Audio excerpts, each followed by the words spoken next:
Bismillah, Assalamualaikum warahmatullahi wabarakatuh. Kembali lagi di channel Irfan Habibi, membahas tentang first impression mobil. Kali ini Ana mau membagikan sedikit ilmu atau tips berkendara menggunakan mobil transmisi CVT. Oke, kali ini mobil yang Ana pakai adalah Chevrolet Spark. Chevrolet Spark adalah city car yang compact dan dia menggunakan transmisi CVT. Oke, langsung aja kita bahas cara berkendaranya. Ini pas banget lagi macet ya. Jadi kondisi macet ini kita posisi transmisi di D. Di D ya.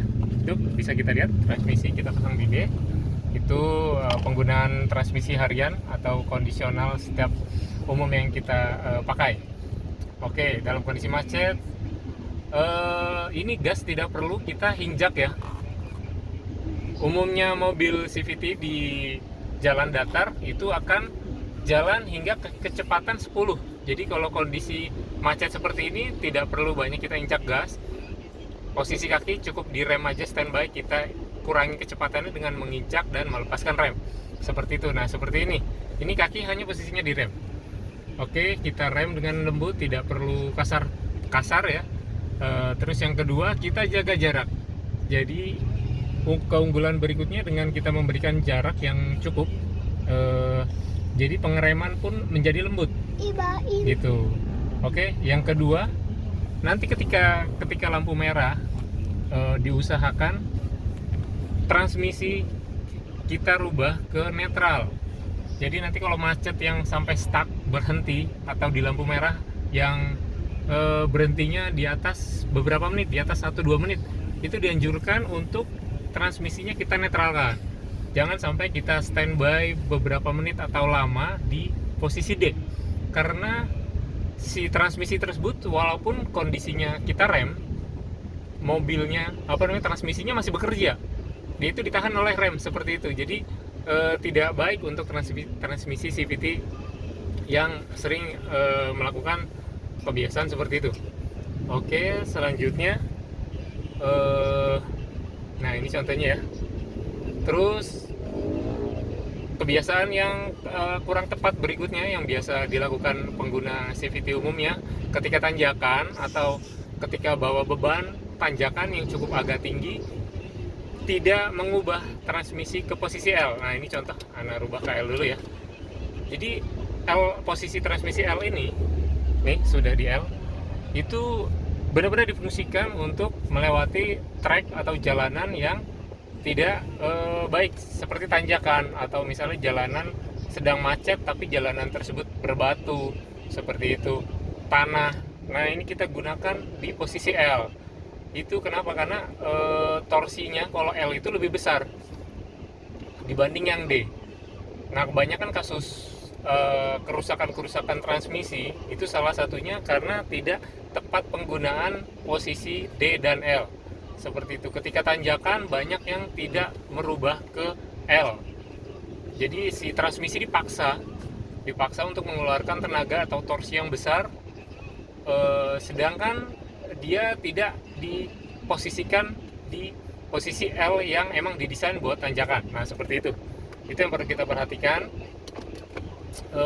Banyak sekali ya cara menggunakan transmisi CVT yang tidak tepat. Nah ini pembelajaran buat kita semua. Jadi dengan penggunaan yang tepat, dengan penggunaan kendaraan CVT yang sesuai, insya Allah akan mengawetkan dari transmisi CVT. Karena kita ketahui bahwa transmisi CVT itu memang agak sensitif dari segi perawatan gitu. Banyak kasus yang belum nyampe 200.000, di bawah 200.000, di bawah 150.000 km sudah banyak yang harus diganti CVT-nya seperti itu.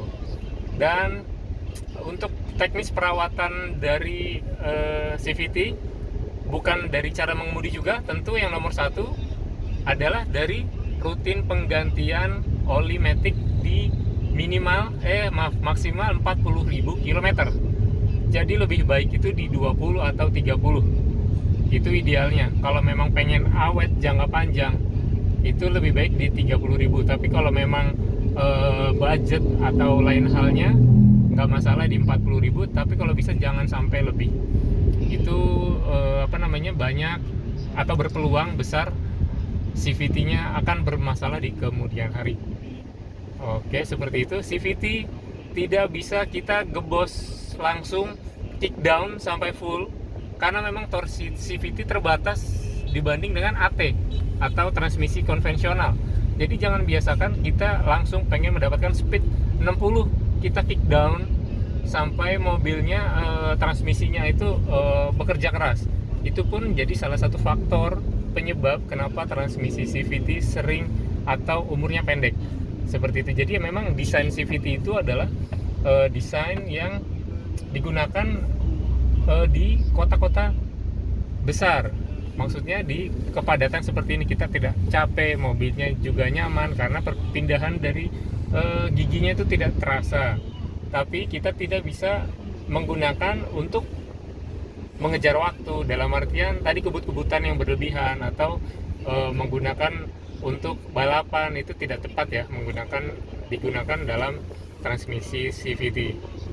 Oke, mungkin itu aja sedikit tips dari Ana yang mungkin Ana sendiri belum begitu belum begitu mahir tentang mobil. Setidaknya mungkin bisa bermanfaat buat kita semua. Lebih kurangnya mohon maaf. Kalau memang ada kesalahan nanti bisa antum tambahkan di kolom komentar. Terima kasih udah mau nonton di channel Ana. Jazakallahu khairan. Assalamualaikum warahmatullahi wabarakatuh.